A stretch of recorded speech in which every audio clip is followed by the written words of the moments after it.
Welcome to the To Be Honest podcast. Today, I'm talking with Alicia Allan, a third-year public health student at San Jose State University. She's also minoring in Child and Adolescent Development and has a passion for community health promotion and education. Today, Alicia will be sharing a bit about her upbringing, her mental health, and her passion for public health. So welcome to the podcast, Alicia. Thank you. Happy to be here. Yeah, thank you for being here. I like to start every podcast by asking each guest, to be honest, how are you doing today? To be honest, I'm actually doing really well today. My mom's in town, which is really awesome, and I'm staying with my grandma. So it's a good environment. Awesome. Yeah, some nice family time. Hopefully you guys are staying cool. I know it's kind of hot these days, so finding some cool indoor activities, hopefully. Oh yeah, we're up in South City, San Francisco, Okay. So definitely got the clouds. Yeah, a little cooler up there, which is nice. Awesome. I'm glad you're having a pretty good day. So yeah, we'll just kind of jump into a bit about your background. I'd love to hear more about you kind of being an only child and moving around and how that impacted your mental health. I did move around a lot. Born in the Bay Area, but then moved when I was about 4, and then moved back to the US when I was 6, and eventually settled when I was about 7. So it just kind of felt like I was having to readjust everywhere. As soon as I got comfortable somewhere and made friends, I kept having to adapt to change. And I really felt like I lost a sense of my identity or was never able to fully understand that part of me. So being myself and being true to myself was always really hard. So I just really struggled, and especially being an only child, which has its pros and cons. Mm-hmm. I was really lonely through it all. And my parents were always busy, but yeah, I just kind of felt like I always had to support myself, and especially through the challenges of finding my identity and making friends. And yeah, it's pretty lonely, but has its pros and cons too, mm-hmm. Of course. This is kind of skipping ahead, but was there a certain point where you felt like you could find your identity, or was there like a pivot in your life where you felt more comfortable with who you were? That didn't even happen till college. You know, being a kid, we have a lot more energy. So people would always describe me as a lot. And I just it was very extroverted, and that was me, but it was also me trying to please other people or trying to make friends with everyone, just get everyone to like me. And it wasn't until high school till that person settled in, and I had created a narrative for myself that wasn't even me. And it wasn't even someone I wanted to be. It was weird how it could just spiral into someone that I was not comfortable being. And eventually I hit college and everything felt uncomfortable. Making friends was uncomfortable because I wasn't attracting the right people, because I was not being the person I was, right? So it's eventually when I started to see a therapist in college, that's when we really got down to what I was struggling with. Mm-hmm. And it seemed like it was myself and accepting certain parts of me and just being comfortable with being myself at the end of the day. So it's weird, but I spent these last couple years, I guess, of college going back to my childhood self, kind of revisiting her. Mm-hmm. And that has helped me be more of myself today. Like today, right, when you asked me, how are you doing? I'm doing so much better now because I've accepted all these parts of me as what people may be used as negative traits. But I guess it was just college. I soaked into that part of me that I wanted to be, and that makes sense. Yeah, definitely. I think it's more relatable too than maybe you think, because a lot of people grow up, even if you're in like the same town all your life, people perceive you a certain way. So when you go off to college, it's almost like starting over, and you can be like, maybe you were afraid to do something in high school or middle school that it's part of your identity or part of you now. And so you're more open to being your genuine, authentic self. So I think it's it's awesome that you were able to kind of have that, solid ground in college where you could open up and be yourself. So yeah, thank you for sharing that. Of course. Yeah. When you first experienced challenges with your mental health, how did you feel? Did you feel like something was off? It's interesting because as the conversation for mental health starts to become more talked about, right, more prevalent. I never really knew that I was struggling with mental health until high school, but even then it was never mental health. The words were never used. Like depression was never used, anxiety was never used. It was more of just let's work on the problems. And so college that I realized, I need to work on my mental health, and that was working with my therapist. So I never really had a time where I realized I was struggling with my mental health. I think I had always just been uncomfortable with myself, and just life was just hard. And so I guess it was college when the words mental health were used more. And yeah, that's when I started working with my therapist. And I knew it was going to be a long journey. I knew this was not going to happen overnight, but I knew that I have the time. Right? At this time I was 18, 19, seeing a therapist for the first time. And I have so much time, obviously the rest of my life, but I just knew that I had so much time to sit down with myself and really just become a person that I really want to be for me. Mm-hmm. So I knew it was going to be a long journey, but I was accepting of that. I was accepting of that this was going to be a path that was worth working on. Mm-hmm. So yeah. College. Yeah. That's awesome. You had that awareness, that perspective to kind of see it that way. Because I think finding yourself and like doing that discovery in college is kind of, it's part of college in general, but doing that deeper dive into who you are and your upbringing and all that stuff is like, mm-hmm. You hit it at like the key point in time before you become like an adult and you're on your own. That's right. Yeah. So I'm curious, because you did seek help while you're in college, what was that process like for you? And in particular at San Jose State, was that process easy finding a therapist? So that therapist I started seeing when I was 18, I saw her for a couple years. And then as I was moving to San Jose, I told her, I really need to see someone in person. Because I was seeing her in person up until the pandemic, but I was like, I really need to see someone in person.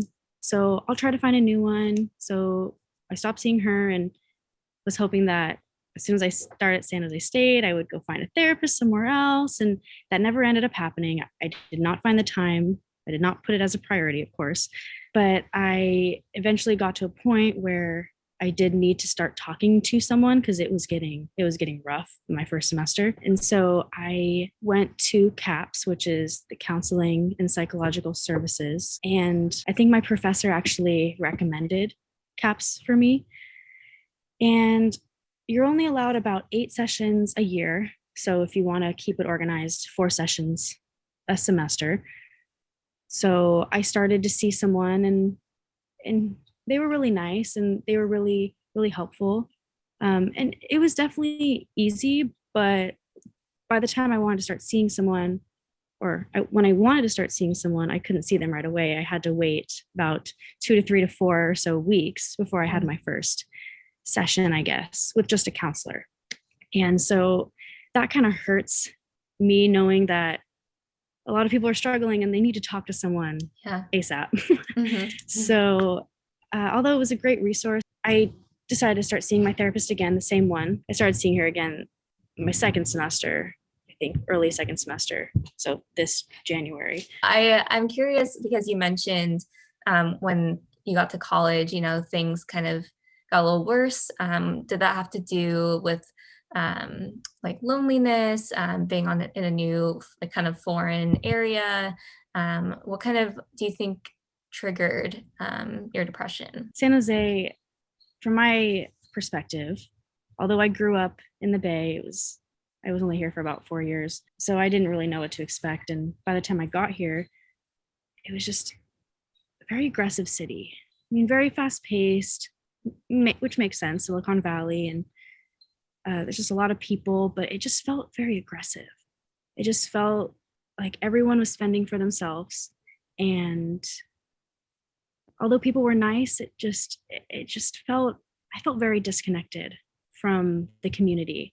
And college does a really good job at trying to get people involved, but we're coming out of this whole isolated lockdown pandemic situation.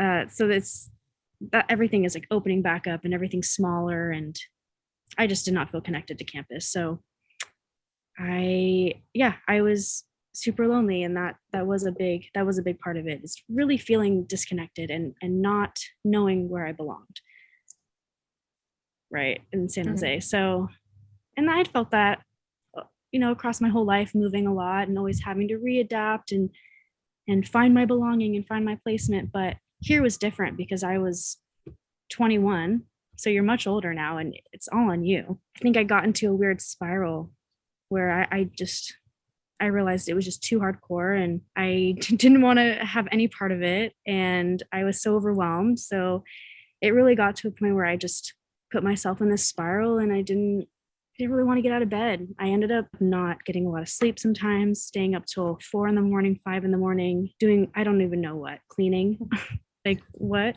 So I didn't have a lot of sleep, and I ended up sleeping through a lot of classes or just missing those classes because I would drive to campus, park, which everyone knows how the parking situation is. You find a parking spot, it's like, great day, but sometimes I wouldn't even want to get out of my car. I was just so overwhelmed, and it just got to a point where I really just was in bed, just crying, just not wanting to do anything. And that, right, not showing up to classes, procrastinating, that all has its own implications. And so it was just a whole mess. So being disconnected, I think, had started it. I tried, I made some friends. I joined a club right away, actually, but then I lost those friends that I just made. And it felt very flighty. I don't know. It felt weird. So I just, finding that belonging, I think, really got to me. Yeah, understandable. That I think that no one really prepares you for that transition to like living life on your own in a new place, don't know anyone. So the fact that you went through this is, I think, just a testament to how jarring that adjustment can be sometimes. So kudos to you for, reaching out for help when you realized you needed it, because I don't think everyone would do that, really. Yeah, it's hard to put yourself in that position. It's hard to ask for help, yes, but it's almost hard because it looks like it's so far away. It looks so like such a big, long hurdle to get over. But I just knew that I can't do this anymore. I cannot be not going to class. I cannot be sad in my bed, just sleeping all day. I really wanted something more for myself, and that's where I started to make relationships with professors too, along with friends and stuff. But it was my professors that kept me alive through it all. Like kept my grades alive, because I was struggling. But yeah, that's great. You had that support from, leaders at the school. That's really awesome. And I know you mentioned kind of like you started to make friends too. Do you mind sharing like what that process was like? Was it scary for you, or like how did you go about doing that? Being an only child and moving a lot, I'm pretty extroverted. I think I'm naturally extroverted at this point, which is great, but you can also end up befriending people that you don't need in your life, right? Because the more people you make friends with.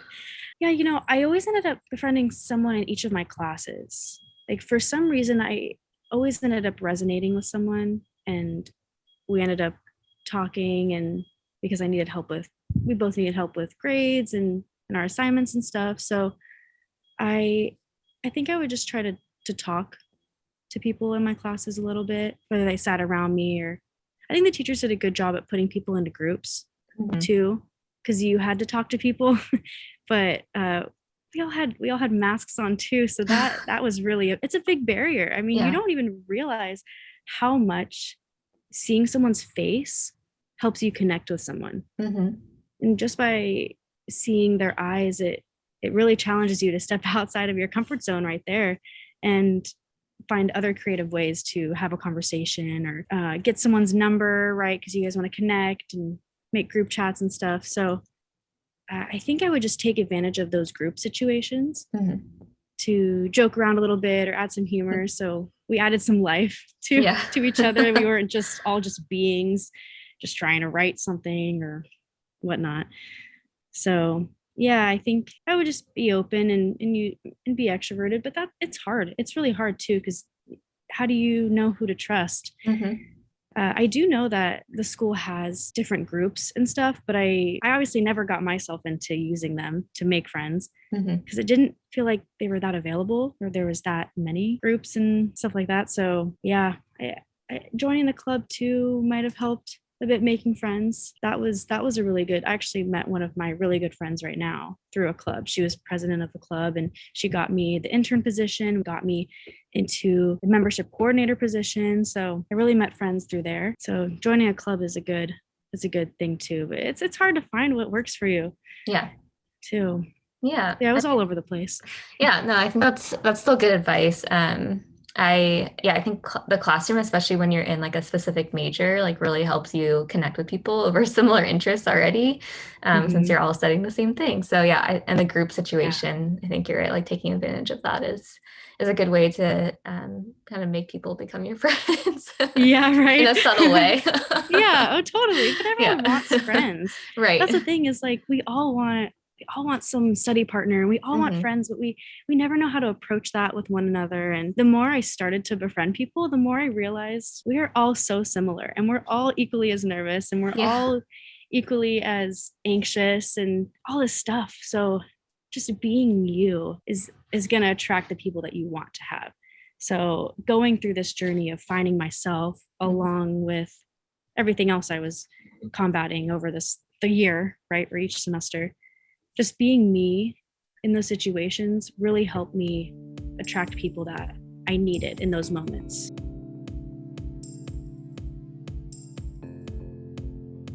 Would you mind talking a bit about your 3 diagnoses? It's depression, anxiety, and ADHD. Is that right? That's right. And kind of how they impact you and also influence each other. Yeah. So I've always had ADD, ADHD tendencies. I did eventually start seeing a psychiatrist this last semester when I spiraled and it just got so bad and I was very, very suicidal.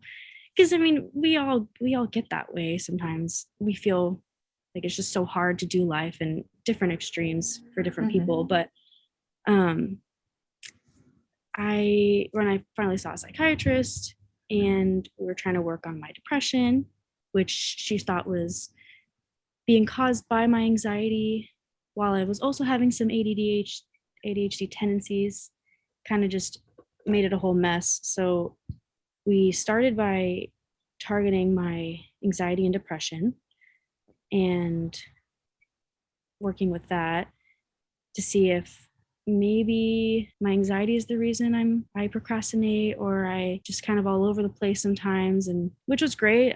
I started by taking a medication to help those two, but what it only helped with was my depression.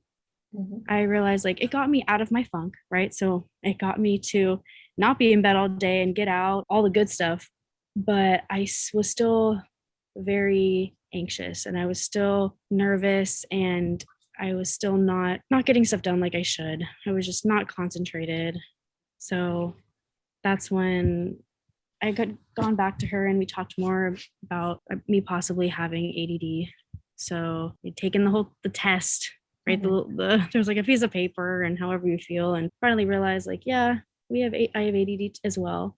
I started taking meds for that and just recently, and it really has kept me more focused, especially eating too. I think when I get nervous, I'm either cleaning or eating and not doing the things I'm supposed to be doing.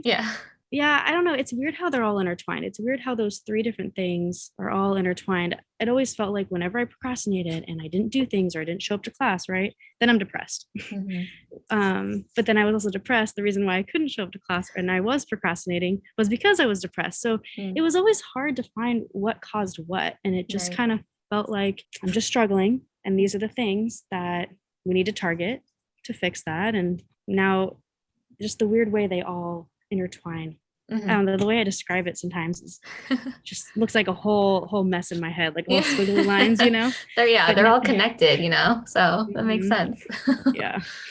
So it sounds like medication has positively impacted your life. So I'm curious, for someone who's hesitant to take medication, who has a mental health challenge, what would you say to them? It's funny because I think because I was also hesitant as well. But I think a lot of that was because of how my family might have viewed it or how they would view. I mean, I get their points at sometimes, like their beliefs, I understand, but I was also afraid about people that I didn't know how they felt about medication or about mental health struggles.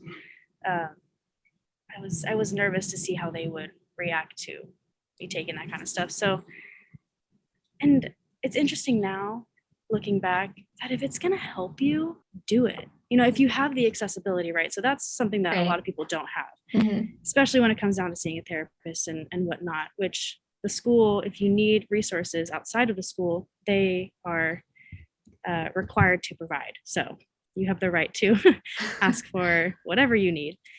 But yeah, like if it was going to help me, that's the thing. I was talking to my therapist and she's like, you know what? You're really in a funk right now. And I think it's time to start seeing a psychiatrist. And, you know, she's asking me how I feel about taking meds. And I'm just like, you know what? I hate feeling this way. I hate that I can't do this, this, and this. And I'm trying my best, right? I've seen a therapist for however long. And I try to do what I can, stay organized with school, on Google Calendar, writing notes down. But I did all that and it was still not working. So I was like, well, I really want to do well in school. And I don't want to be depressed and I don't want to feel as anxious. So it's going to help me. I'm going to do it. Mm-hmm. that was kind of my outlook. Yeah. I think, there is such a stigma against medication that I think sometimes people are scared to take it. And I don't want to like push for medication, but I also think like, what's the harm in trying? There's always the option to get off of it. So totally. And it doesn't have to be permanent. Mm-hmm. Like you said, like we don't want to push medications, but sometimes it gets to that point and that's okay. Like if you've talked to your therapist and whatnot, and it's something that is going to be beneficial for you, then I think go all in, do what you got to do. Exactly. Yep. Agreed. Are there other coping tools that you found to be helpful during this process of, figuring out your mental health? Yeah. First thing I would say is music. I love music. I love creating a new playlist every month or creating playlists for my different moods or whatever I'm even feeling at that time too. If I'm just in a funk that month, I'm going to find songs that resonate with how I'm feeling. And it's funny because this last semester, I joined the band at San Jose State. And I wanted to do that at that first semester, but I didn't know how to get myself out there and go talk to the directors and stuff. So I finally did. And I joined the band because I was going through it. I was really struggling with myself. And I knew that music was the best outlet for me. Mm-hmm. And because I played flute in high school and saxophone. And so I decided to play flute in the symphonic band. And man, just hearing the music as I'm sitting in there, I just love the sound of brass instruments, and especially on those really powerful parts, I get the chills. It just brings a smile to my face. And band people are always so nerdy, like in the best way, where we have the best humor.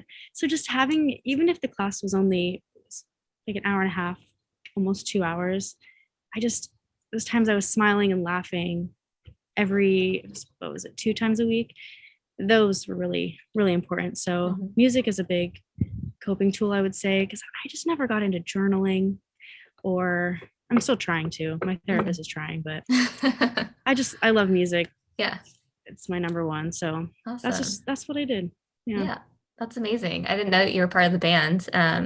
It's great that you kind of found, you took your passion and kind of found like an outlet and also community at the same time. So that's pretty cool. I kind of like to switch over now to talk about your passion for public health and what you're studying.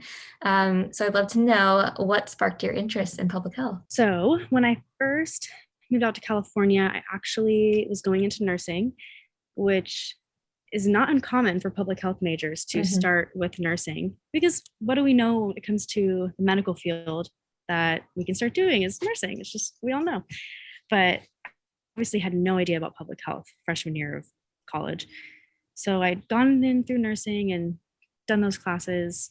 But I just realized I wanted to be more on a preventative side of things. I think hands-on is great, but it was just going to be a little bit too traumatic for me, a little bit too emotional, because I'm so empathetic, that, which is a great tool to have, but at least for nursing and me, I just knew I wasn't going to be able to do it. So I heard about public health, and I just want to be on the preventative side. So I started at San Jose State doing public health. And let me tell you, all the classes that we have to take, I have never lit up so much. I mean, community health education. I was taking these child development classes too, which is a big part of it all when it comes to prevention. You know, how early can we go? Yeah. I just love learning about the community as well, and the health disparities and everything that people don't talk about that are so important, especially when it comes down to people not being able to access healthcare or a lot of stuff like that. So I just love learning how I can help my community on a preventative side. I really wanted to go upstream versus downstream. No, I love it. I think that's great that you found like your full passion in public health. So what do you hope to do with your degree once you graduate? Still figuring that out. I do know I want to work with kids, and I originally thought I wanted to be a hospital administrator or something, but I really want to work with the communities that, like the underserved communities, especially with children. And I was recently tutoring for reading partners where we would help students that are below reading level. But it was just so important to me to connect with children too at such a young age. So I'm still figuring it out. I swear it changes every month, but that's okay. That's the beauty of it. Yeah, it's where I find myself, right? Like it's where I really narrow it all down. So I do know I want to work with kids, and I don't know if it's going to be for a nonprofit. I don't know if I'm going to be some project manager, some coordinator. I don't know. Yeah. I'm excited though, because I learn more about myself all the time. So I'm just excited. Yeah. Sounds like you have a very exciting future ahead. And my last question, which is kind of, I guess, more on the serious side, but I'm just curious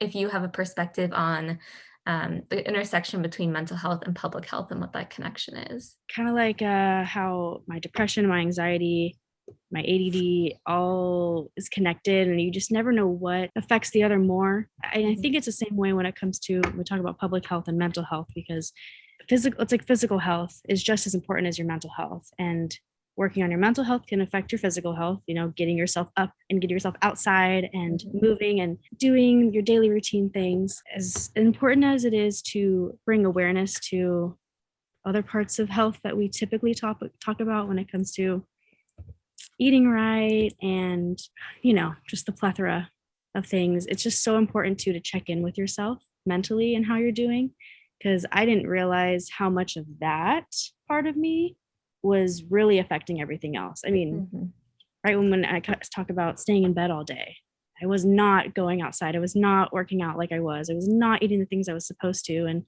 you really got to target both, or target all the aspects of health, the determinants of health, in order to really just keep everything at optimum. So targeting your mental health is just as important as everything else that we talk about.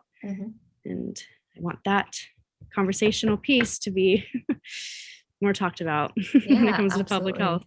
Yeah, it's so important. And I think we forget a lot of times that like everyone has mental health. Like you may have good mental health, you may have not so great mental health, but everyone is on the spectrum of mental health in some capacity. So it's important that we all do something to you know, self-care and take care of our mental health. That's right. Yeah. Well, thank you so much for being on the podcast. It was such a pleasure talking to you and learning about your story and your passion for public health. Is there anything that you'd like to share, like either, you know, resources or personal social media handles? Feel free to share that now. My Instagram is just my first name, my last name. So ALICIA ALLAN. And that's kind of where I post a lot of stuff on my Instagram story and stuff. And if anyone ever has any questions or any other resources that I should know about, please, you know, hit me up. I'd love to hear it all. And it's such an honor being on here. Avery. So thank you for having me. Of course. Yeah. Thank you. I'm glad we could connect, and I hope we can maybe talk again soon in the future, especially once you graduate. I'd love to have you back on, and you can share even more about the work that you'll be doing. That's right. I'm going to have a lot of questions when it comes to public health with your master's. So I'm happy to answer them. Yeah. Well, thank you again. And I hope we talk again soon. Yeah. Yes, All right, talk bye. Soon. Bye. Thank you for tuning into the To Be Honest podcast, brought to you by Momentum for Health.